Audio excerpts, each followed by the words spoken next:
Hello people, this is Jose Trujillo once again, coming to you from a corner of my art studio here, and I just wanted to make this quick video about something that I wrote down here. I keep seeing this over and over, and I just wanted to make a touch on it a little bit. So this one's about, this is what it says: I'm very good, right? Whatever the hell that means, right? Very good artist, painter. I'm very good, but I'm not selling, or no one wants to buy or carry my artwork on galleries or whatever, shows. Okay, here's something that many of us don't realize as we're going in our journey, okay? And this is from beginners to mid-career. And of course, some that are in mid-career are still maybe acting like beginners, because it's mid-career time, not necessarily mid-career effort. And I know I'm not trying to offend anyone, I'm just saying, because this is the kind of stuff that has happened to me.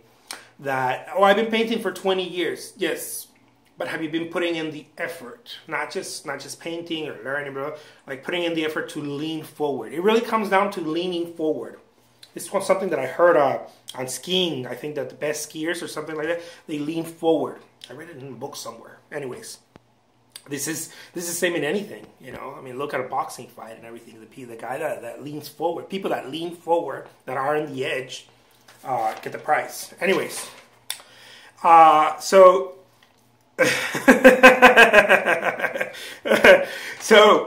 so I'm very good, right? This is what people ask. I'm very good. I create artwork. I can paint really well. You haven't seen me done. Look, I can do a really nice replica of the Mona Lisa or whatever, you know, just for the sake of the example. And then you're like, oh, okay, cool. But there's many things that could be happening there.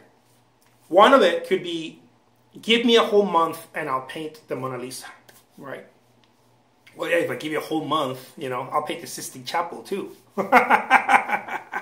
Now, it doesn't mean that you can't, that because you don't paint fast. What I'm trying to say is that many times we have these things that we create as artists, these little blockers, and we don't realize. They're little kind of sacred cows, and we don't realize we're following status quo. And as Warren Buffett, I know it has nothing to do with artwork, but I listen to Warren Buffett just because I can. He said that the way to become wealthy, right? And I'm not talking about wealthy in artwork. I'm just saying success for him, right? The way to become successful, in his case as well, is to break and challenge this challenge and break the status quo. It is the same thing with artwork. I mean, Jackson Pollock, people hate, oh, Jackson Pollock, blah, blah, blah. You know what he said? He said, look, everybody's fishing over there. I'm going to go fish over there. Where no one, uncontested waters. Read a book called Blue Ocean Strategy. If you haven't, it's a great book. I don't know if it's still out somewhere. Yeah, it's a great book. It teaches you a little bit about that. It's a great way to start seeing, you know, differently. What most artists, what we do things very, very, very strange. We're following status quo. We're like, I'm a portrait painter, and then it's all this stipulate, all these things. I can only do portraits of a person, blah blah, and then they have to be high end, and blah blah, and all these things that we don't accept other things. And I'm not just talking about themes or other jobs or whatever. We don't open up. We usually, look, here's the thing. Here's where I'm trying to get to. I just needed some coffee to make my point.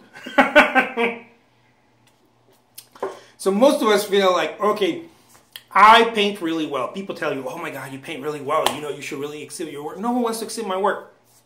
Two things may be happening. One, you are that. You're a painter. You paint well. But you're not pushing. And if you're not pushing, it doesn't matter that you're Van Gogh. Look what happened to Van Gogh, right? You're just not going to get your stuff out there. Maybe you're waiting to, I don't know, pass, you know, die, and hopefully that those stories, like, we have to remove ourselves from that stuff. So that's the first one, you know, or one of the, you know, of the two.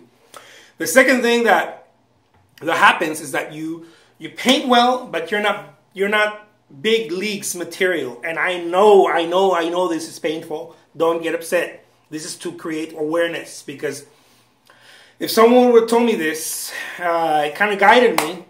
I maybe would not made as many mistakes then, you know, although I needed those mistakes. Anyways. Just because you are the quarterback, I don't know anything about sports, but I'm assuming, in your high school, doesn't mean you're NFL material. Maybe you're NFL raw material, but you're not NFL material. Just because, you know, you are good at creating some artwork in your town, you create some murals or this or that, doesn't mean you're big leagues. Like, oh, I need people to start paying me. I want people to start paying me. Getting paid for something is a whole other game. And it usually requires being, not usually, very leaning towards the marketing and sales aspect. But also, many people that talk like me that say, oh, leaning in the marketing, forget to mention one thing. Because it's either or. No, you have to be very good at marketing and selling, or have someone that helps you on that, or figure something out, some platform, Shopify, eBay, Etsy, some sort of platform, in order to start getting your stuff out. And if you don't want to do that, then you have to be knocking on doors of galleries, and you have to really train yourself there. So artists, people tend to go either one way or another, right? Either you are very salesy marketing type, and your artwork is not there, or your artwork is like, you know, you're very, what's the word? A purist. Your artwork is, you know, just pure heart, and there's no selling. And it doesn't have to be that way, and it doesn't have to be 50-50. Keep 100 and 100 of each, okay? This is my message. My artwork, I'm really good, but people are not buying my artwork, or I'm not getting gallery shows and this kind of stuff. Look, your artwork may not be good as you think it is. And I'm not talking about the artwork that you need to be better. This is what people get confused. They think, oh, well, the artwork. It's not the artwork. It's not the artwork itself. It's you. It comes back to you. And I know this is kind of an ethereal thing, but I'm gonna try to land it. You may be great at painting something, right? But your work ethic may not be on par. So you may, if I give you a month, maybe you'll paint a beautiful, you know, or whatever, a day you'll paint a beautiful portrait of a dog or a horse or a person or whatever, it doesn't matter, right? You paint a beautiful portrait or landscape. Or an abstract piece, right? Doesn't matter, whatever it is. It's very intense, color and movement and all this yummy stuff, right? It's abstract, very vibrant. And you do the next one, I don't know, a month later or 2 months later, or you have like 20 paintings that you're carrying around everywhere. You know, this has happened to me. I'm telling you from stuff that happened to me. Not I heard somewhere, someone told me. So, and you keep them like gold. You're like, oh, I don't have 20, I have like 40.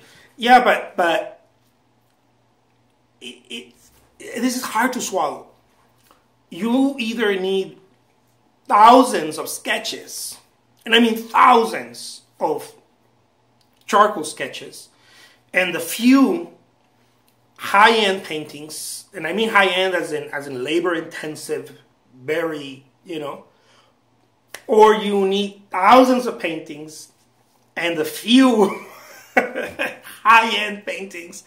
Like, it's the work, and most people are not aware of this. And this is the message that I'm trying to bring to you guys. I know a lot of people hate this message because it's not just because it's true, but because it's uncomfortable, right? Like, I'm not gonna do thousands. That's how you do it. Like if you are a dancer, ask a tap dancer. Don't ask any tap dancer.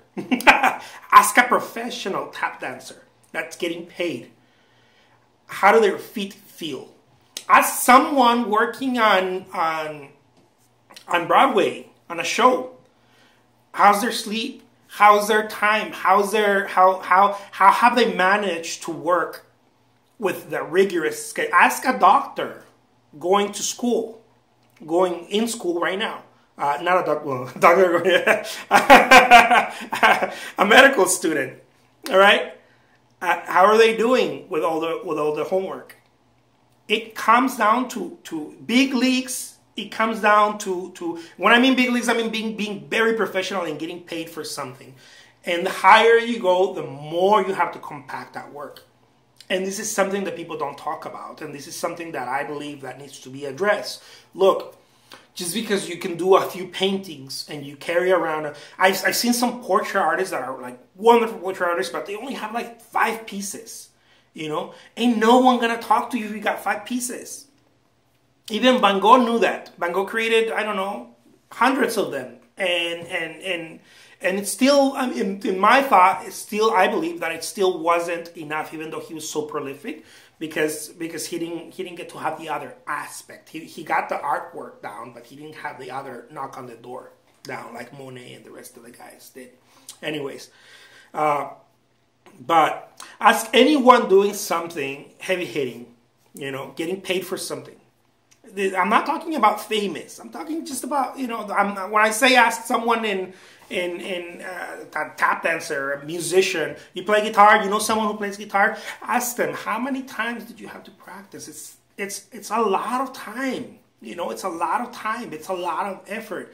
And then that gets you good at that. But now you have to get good at showing up at the music venues, at the bars, at this, blah, blah, blah. So if people are not buying your stuff, if you're good, you may be good, raw material, but you need to do whatever it takes. I don't know what it takes for you. I don't know if you're a painter, landscape, a watercolorist, abstract painter, whatever it takes. You need to be able to crack that raw material. You know, this is one of the problems that we have as artists, because we don't have coaches, and I think it's a very big problem. We don't have coaches. An athlete, someone gets that raw material and really cracks it, right? If you want to go, you know, join college footballs, there's a college coach that is going to break you, and then in order for to go to the next stage, there's a professional coach that is going to break even, you know, it's going to deeper into that raw material and get the juice out, and that's how you get your champions. And artwork, it's the same thing. We just don't have coaches. We have to break ourselves. And we have to, sometimes we create communities, blah, blah, you know, all this stuff, artist networks and all that. But it doesn't help. In my experience, it doesn't help as much as knocking on the door of someone who can kind of break you. You know, it doesn't have to be another artist. It could be someone that the whole thing is being held accountable. That's what a coach does. It holds you accountable. So if you're an artist and you're saying, well, I'm a really good artist, and okay, what's your plan? My plan is to go knock on the door or Instagram, whatever, you know, I don't know. How you get your message across. On 10 galleries this month, right? Oh, 10 galleries, that's a lot. Yeah, well, that's my idea, right? Okay. You need someone to be like, hey, buddy, have you done it? Did you call someone today? Oh, well, that is why, you know, those are the excuses. That is why we can't hit our goals and the things that we want, because we're not held accountable. We're raw material, and we need to break that. That takes, amigos, a lot of accountability and what people, you know, lightly say being professional. But it really comes down, I believe it comes down to leaning forward and being accountable. And you can't just be a good artist. You can't just, you know, paint a nice subject and expect people to be like, oh, we're waiting for you. We have this show. Where have you been all our lives? No, a lot of people paint. A lot of people paint really well, but very few dive deep. And what I mean deep is that they become very prolific at it. And I'm not talking about just prolific as in create an extensive body of work, which is, there's nothing wrong with that. A lot of people, I don't know why they talk shit about that, but all the great ones did it. Create a body of work, a collection of work. I know that this is a buzz, you know, it's been a buzz for like the past 100 years. Create a collection, right? All right, well, create a collection, I don't know, 20, 30, 40 pieces, and continue to create. Don't just create that and be like, well, I'm going to go try to market this. No, create that and then go market it right? Go knock on doors, go pick up the phone, get on Instagram, get on Facebook, do YouTube videos like me, let people know what you're doing, and then continue making work. Getting to the big leagues, it's very hard. You know, ask Michael Jordan if you could, right? how much training and discipline it took to get there. So maybe you don't want to be that, right? Maybe you just want to paint well. I just want to paint well and, you know, sell a couple of paintings, blah, blah, blah. Well, it's still going to take a lot of effort. It sounds like, well, you know, it's still anyone that is selling artwork in galleries and consistently, not just sold one and, you know, or a couple of paintings and then didn't have another show for another 2 years or another year or whatever. And, you know, I don't know. If you haven't seen my do the math video, check that one out on art. Anyways, I'll leave you with that. The name is Jose Trujillo. Lean forward, dive deep. Take care. I hope I made any sense. Bye-bye.